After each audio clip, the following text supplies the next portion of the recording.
Welcome to another edition of Ask Snappy. I'm Abhinav Gridhar, founder of Appy Pie. Today's question comes from Murtaza from Cyprus, and she has already created a collection using Appy Pie's NFT Generator, and she wants to know with various ways she could actually monetize her NFT collection. Murtaza, one of the most obvious ways of how you could actually monetize your NFT collection is to list it on NFT marketplaces like OpenSea and Rarible. So once these NFTs are listed on these marketplaces, so if another buyer is interested in actually acquiring your collection or maybe some of the items in your collection, they could actually explore your collection and actually make purchase.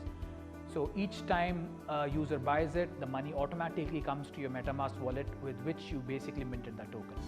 As you are the creator of these NFTs, so you could also create your own smart contract and have a royalty option of like about 10%. What royalty does is each time an NFT changes hand, for example, you listed it and a buyer A comes in and actually buys it. In that case, what happens is you also get the full amount and a 10% royalty associated with it. Now you're not in the loop. Customer A has the item. Now from customer A, customer B procures the entire NFT.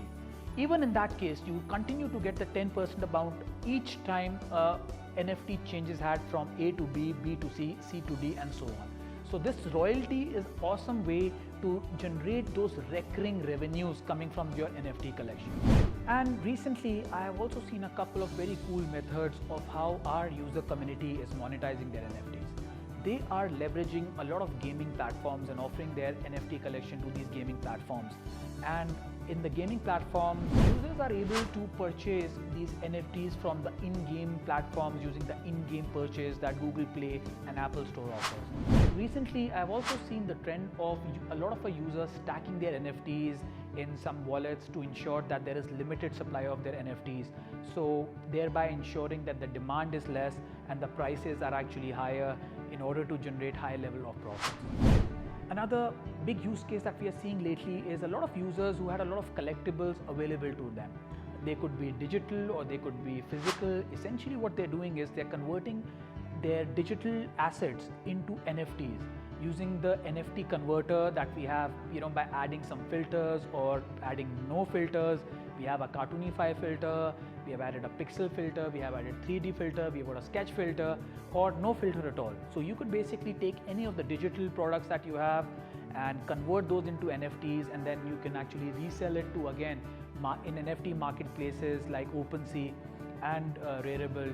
In terms of the physical items, what people are doing is primarily when they're actually selling the NFT good.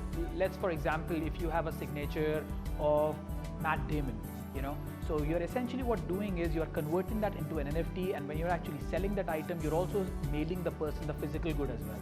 So it just increases the lot of authenticity associated with your collectible item.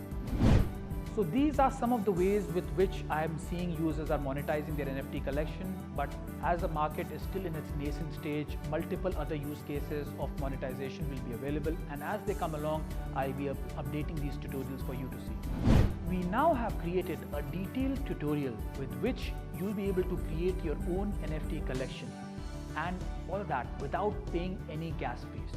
To access that, click on the I icon. If you like this edition, then do share it on social media channels like Facebook and Twitter, and do remember to subscribe to our channel.